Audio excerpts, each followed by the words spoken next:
Hola, buenas tardes compañeros. En esta sesión vamos a ver un video, básicamente un experimento, un par de experimentos con líneas de transmisión hechos por un profesor del MIT que hace mucho subió sus clases primero a la página del MIT y ahora están en YouTube. Bueno, los voy a tomar de YouTube el video. Específicamente, bueno, este profesor lo que hace pues explica sus clases y como parte de sus clases pone ahí varios experimentos demostrativos del tema que está hablando. Bueno, en uno de sus videos, uno de los temas que está hablando es más o menos lo mismo, no más o menos, es lo mismo que estamos tratando ahorita nosotros de ondas reflejadas, ondas estacionarias y demás, y específicamente hizo un experimento con unas líneas de transmisión. Y es lo que vamos a ver. El experimento no dura mucho, unos cuantos minutos. Está en inglés, sí, todo esto está en inglés. Voy a dejar que él les medio explique el experimento. Le voy a poner pausa, luego voy a tratar de decir con mis propias palabras qué es lo que pues, está tratando de, bueno, qué es lo que dijo con mis propias palabras. Mi inglés no me da para una traducción simultánea, ¿no? Pero pues sí lo suficiente como para medio explicarles cuál es el experimento. Tengan paciencia con el video. ¿Qué más quisiera yo poder tener control de la plataforma? Si no les carga, pues la única solución que hay son dos, o se desconectan y se vuelven a conectar, o yo pongo stop al video y lo vuelvo a conectar. Pero bueno, la solución que he visto es que es más fácil que ustedes se desconecten y se vuelvan a conectar para que si no les está corriendo el video. Bueno, ahí va, déjenme un segundo, voy a compartir el video, compartir el link, denme un segundo, compartiendo el link, ahí voy, un segundo, ahí va.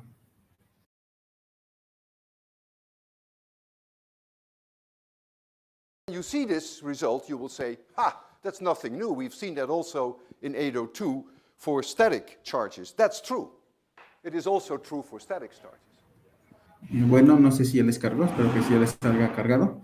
Voy a adelantarlo hasta el punto en donde está el experimento de interés para nosotros, que es por ahí del minuto 39. Ya lo había visto. Y a partir de ahí, bueno, voy a dejarlo aquí. Espero que, les repito, ya haya cargado. Está explicando lo de voltajes en la línea de transmisión y demás, cosas que ya hemos visto. Y ahorita va a explicar el experimento y demás. Es bastante rápido, no les va a quitar mucho tiempo, pero es bastante, pues se ve bien el efecto de la onda estacionaria y de la onda, de cómo hay en la reflexión y demás, y qué efecto tiene. Vámonos, denme un segundo, ahí va.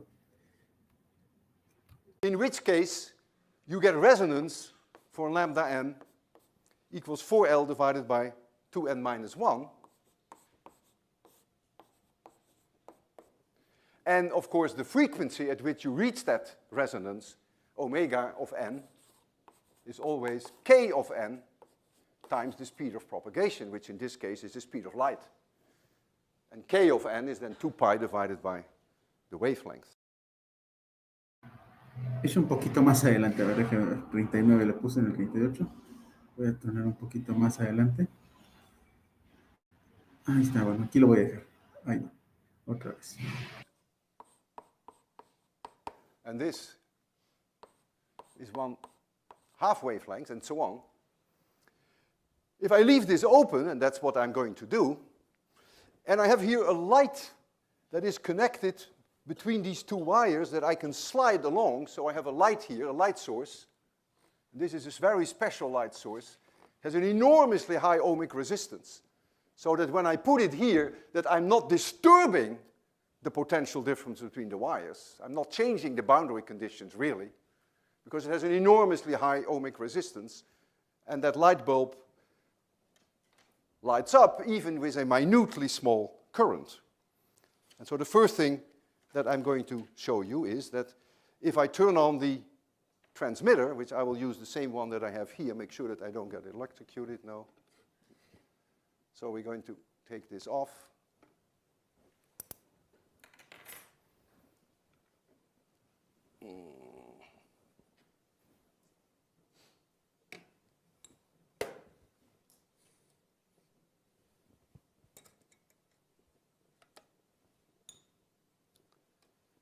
And it may help actually if we give you a nice light situation so that it's not completely dark, but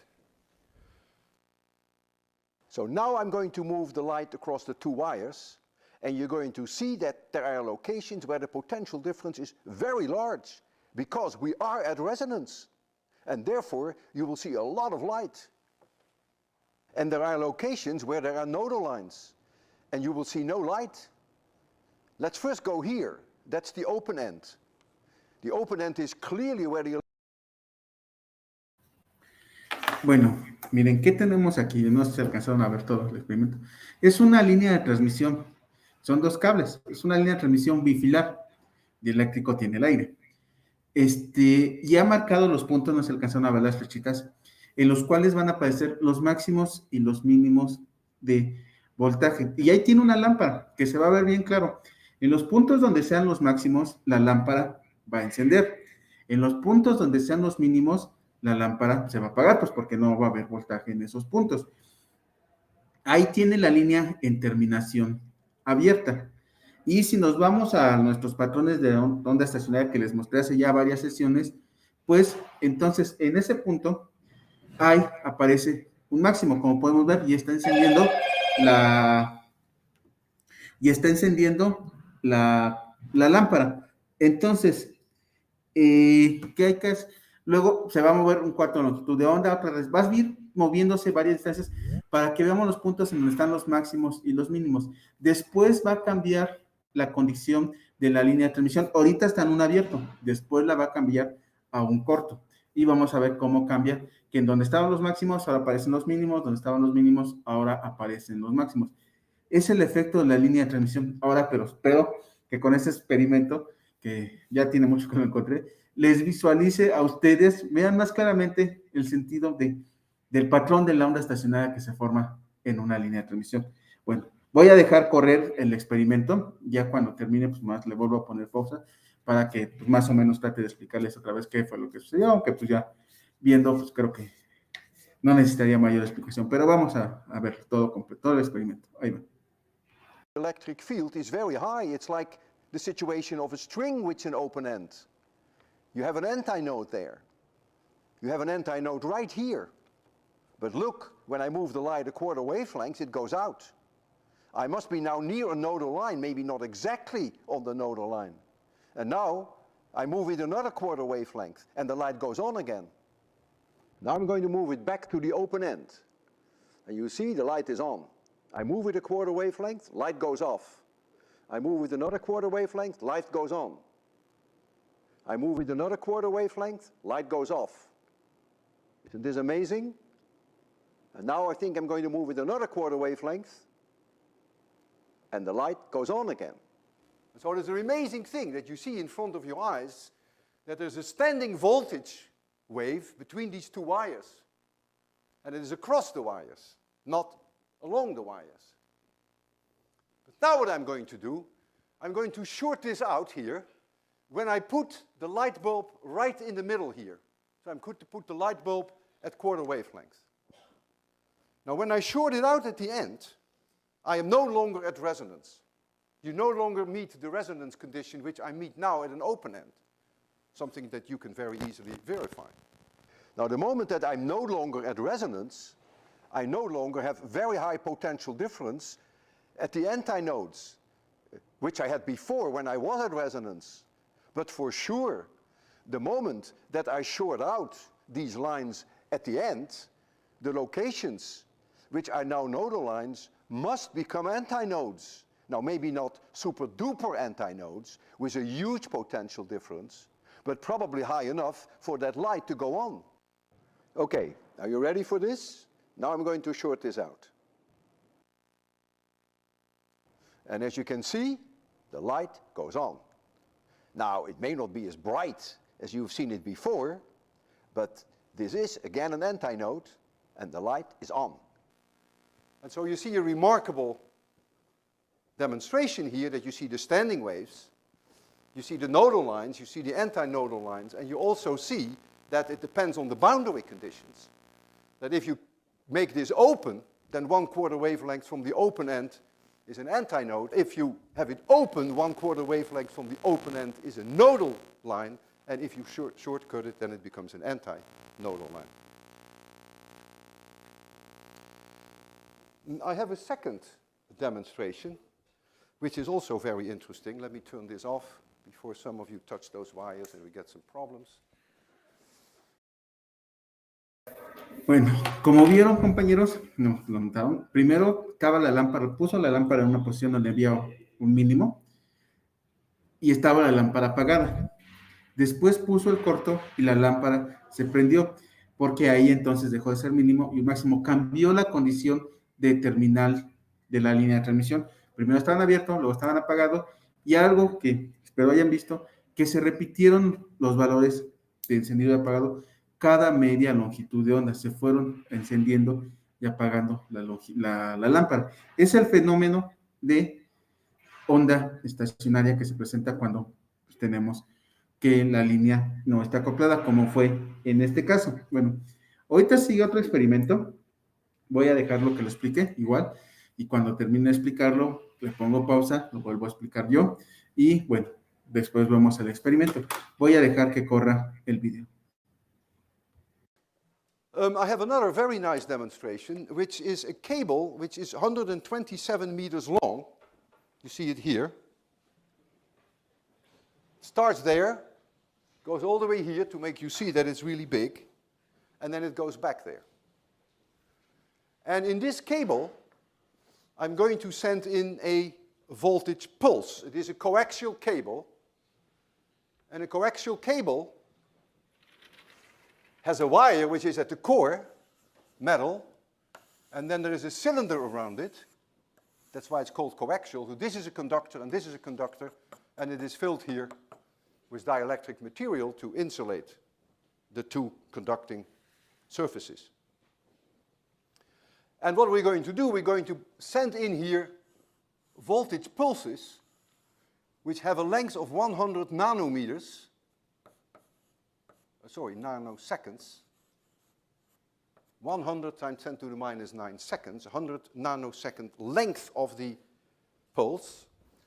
In other words, if you look at the wire from the side, so here is the wire, and here is the shell, just take a cross section here so you see only that shell, then as the voltage pulse moves in this direction, then you will see locally between the outer conductor and the inner conductor, locally you will see that E field, and it goes to 0 here and here. And that marches then with a certain speed along the wire.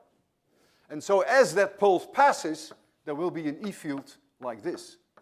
But when there is no pulse, there is no E field between this and that. So in that sense, it's sort of similar to this transmission line, except the geometry is different here. It is a coaxial cable. Now comes the punchline. I have an option to keep this end open, so that the line at the very end, so this is the inner and the outer, is completely open. And I have the option to shortcut it. And when I short it out, a mountain comes back as, when I short it out, a mountain comes back as a valley. When I leave it open, a mountain comes back as a mountain. We're going to show you this pulse at 3 locations. Where the pulse enters the system, right at the beginning, which is here. Then we'll show you the pulse at the end of the line, here. And then we show it to you again as it comes back. So you're going to see it 3 times. And you do. And the system now is closed at the end. All right, thank you, Marcos, very thoughtful, yeah. So here is the pulse that goes in, and 1.3 microseconds later, between this line and... Ok, miren, entonces, ¿qué iba a hacer en este experimento? Tiene un rollo ahí de cable coaxial, no me acuerdo cuántos metros, dijo muchos metros. A ese rollo, en la entrada de la línea, le va a introducir un pequeño pulso, solo un pulso, que cuánto dijo, que creo que nanosegundos, no me acuerdo, que es 100 nanosegundos, me parece que dijo, ahorita no importa. Lo va a introducir en la línea y se va a propagar sobre la línea de transmisión. En el otro extremo, primero va a estar la línea, me parece que luego en corto y luego en abierto. Y entonces va a tener, bueno, ahorita la va a tener de seguro en corto, porque en corto tenemos que el coeficiente de reflexión es -1 si estamos viendo esta imagen. Entonces, tengo ahí el pulso transmitido y el pulso reflejado. Ambos se supone, bueno, obviamente la línea va a tener un poco de atenuación, especialmente a esa frecuencia, y dada toda la longitud que está recorriendo, va a tener un poco de atenuación, pero podemos considerar que idealmente sería la misma magnitud que el pulso incidente. Pulso incidente y pulso reflejado con la misma magnitud, y entonces se cancelarían un otro, que es más o menos lo que estamos viendo aquí, en la línea de abajo del osciloscopio, que tiene ahí un pulso en la entrada, un pulso que tiene la salida, y la superposición de ambos. Luego va a cambiar la condición de la línea de transmisión, y al cambiar la condición de la línea de transmisión, supongo que el abierto, el pulso va a regresar igual toda la energía, porque recuerden, si tenemos un corto o un abierto, se regresa toda la energía, el 100%, pero en una condición se regresa con un desfase de 180 grados, que es lo que estamos viendo en esta imagen, y en la otra se regresa exactamente con la misma fase. Y entonces la superposición de ambas me va a dar un pulso un poco más grande. Idealmente sería el doble de la energía. Bueno, entonces es lo que va a ocurrir y es lo que está viendo en el experimento. Voy a dejarlo que corra todo el experimento y ahorita le vuelvo a poner pausa. Vamos a ver. In this line, there is a marker here which says 1.3 microseconds. The mountain has returned as a valley. So this is the pulse where it enters, and then when it has come back. But now, I'm going to make it an open end. All right, so here we see the incoming pulse. And you see the one that comes back is now 1.29 microseconds, big deal. A mountain comes back as a mountain, but now there's something very interesting. At the end of the cable where it is open, you see twice the voltage. Do we understand that? I see someone say yes. Why do we see twice? Remember the open string. Now the reflecting wave and the incident wave have the same polarity. So at the end, they add up together, and they give you double the amplitude. That was exactly the same situation with the string. When we drove in a pulse on the string, when the end was open, remember, the end moved up by twice the amplitude of the individual pulses. And you see that too here. It has twice the amplitude of the, so this is right at the end. But now there's even more, which I discovered purely by accident. Well, not so much of an accident. I always do some consistency checks to see whether physics works. And so I said to myself, okay, 1.3 microseconds. That's what it takes to go make a round trip through the wire. So with all the confidence that I have in physics, I said, well, 2L divided by C, L being 127 meters, should therefore be 1.3 microseconds, because that goes with the speed of light. But when I calculated this, I found that this is only 0.84 microseconds. So then I said to myself, why is it slower, the speed, than the speed of light? And I decided to ask you. I see Amanda. Why is the speed substantially lower? This is only, remember, we observe 1.3 microseconds. That's what we observe. So this is only 65% of the speed of light. Amanda knows the answer. Who else knows the answer? I don't blame you.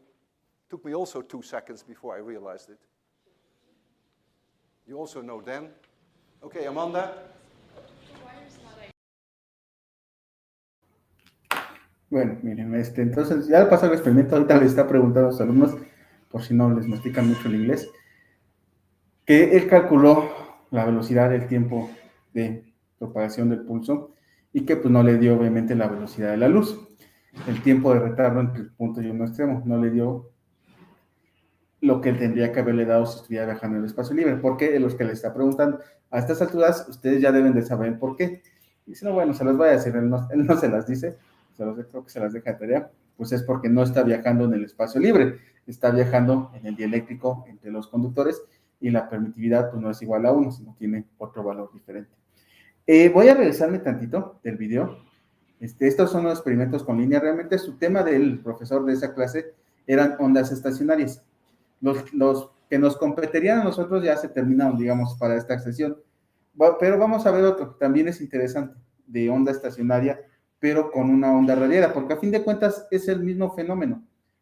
Obviamente cambia el medio en el cual se está transmitiendo, una en el espacio libre y otra en, pues en la línea de transmisión. Pero regresarme al minuto 24, déjenme regreso hasta el minuto 20, algo, 24, por aquí así, y veamos el experimento que va a ser y ya sería lo último que vemos. Es otro experimento, pero se llama de campos de ondas. Bueno, también este es de campos de ondas, pero bueno, veamos. Always met, so the mean vector of the pointing vector then becomes 0. But in any case, if you use Maxwell's equations, you will see that the magnetic field and the E fields are 90 degrees out of phase and 90 degrees in space and in time. I have here our famous 88 megahertz transmitter. So this is an antenna where we accelerate charges back and forth. Currents are running at a frequency of 88 megahertz, so 88 million oscillations per second. So we are creating, because we went through this, that accelerated charges give rise to electromagnetic radiation. We are creating electromagnetic waves, lambda equals c divided by the frequency. And so you will find that the wavelength is about 3.4 meters.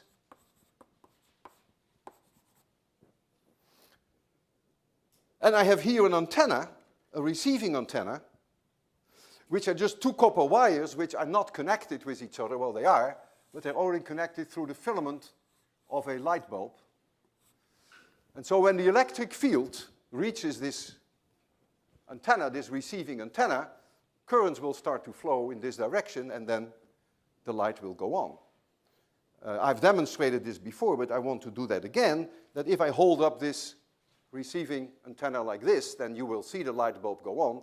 If I do it like this, then it will not go on because no currents can flow then in this direction. But that's something I already showed you before. That's not the reason why I want to do this again. The reason why I want to do this again is that the blackboard here, behind the blackboard is metal.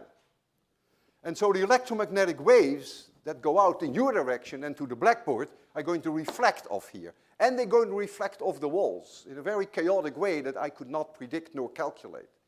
But there will be in this lecture hall locations of nodal surfaces where the E field is very low or near zero. And certainly that has to be the case near the blackboard, because this whole plane behind here is a conductor. And so the sum of the incoming wave and the reflecting wave must be zero here, so I don't want to see that light on.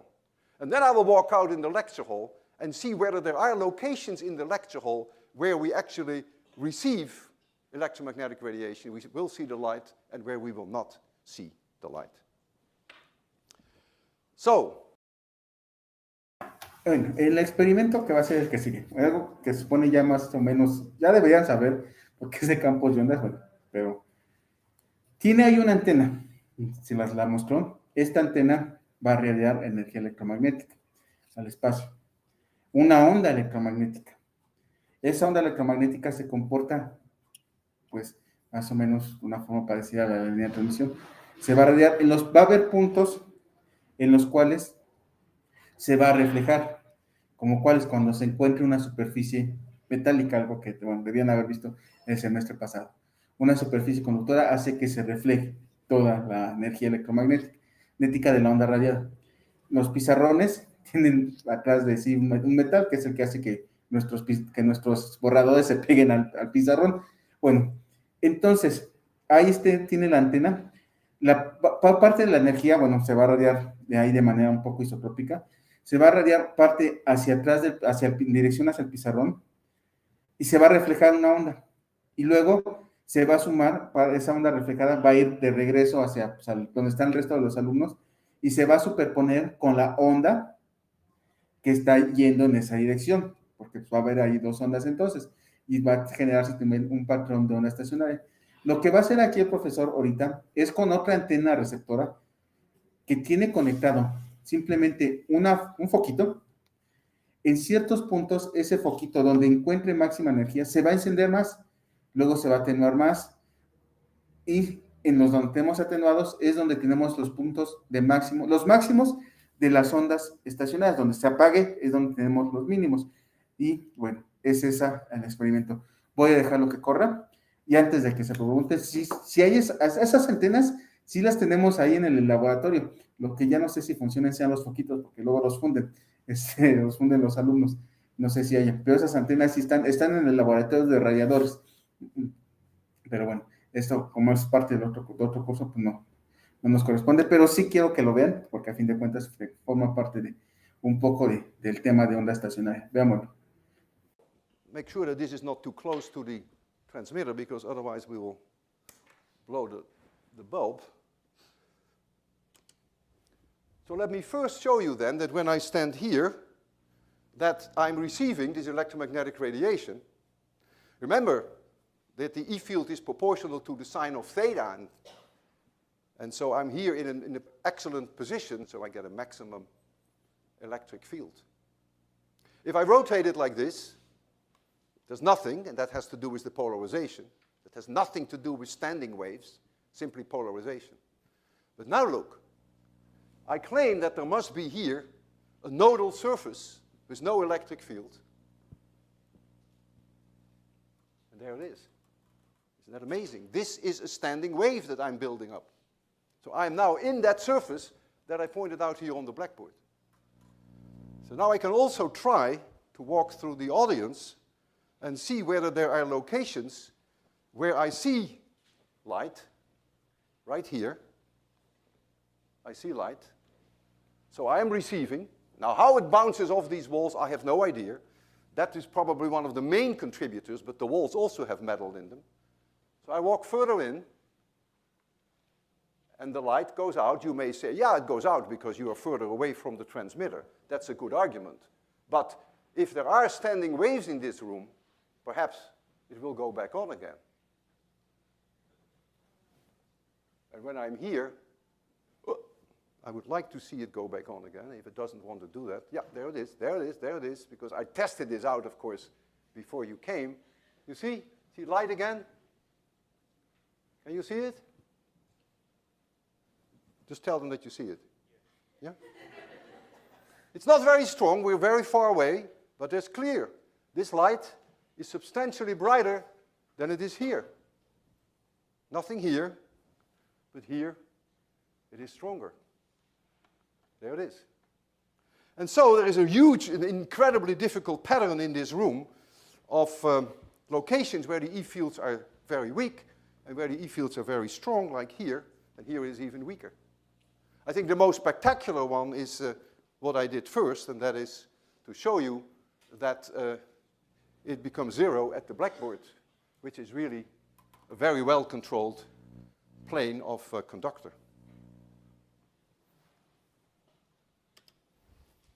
Okay.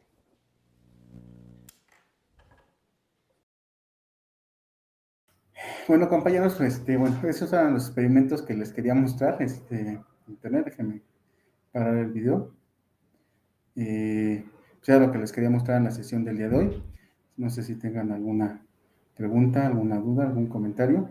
Estos videos los encuentran, nada más denle en YouTube, Walter Levin, Física 3, es el video 16. Ahí tiene mucho, yo les recomiendo que vean todos los de 3 físicas, que dan los 3 cursos de física, y los vean. Ahí dan muchos experimentos y demás. Si no tienen alguna pregunta, pues entonces yo por mi parte le dejo hasta aquí, y pues nos veríamos el lunes 25 de abril, ahora sí ya de manera presencial, en el salón de clases. Ya veremos cuál es su salón de clases, no me acuerdo, pero bueno, por mi parte es todo, y pues que tengan unas muy buenas vacaciones, compañeros. Hasta luego a todos. Bye. Hasta luego, gracias. Bye, bye.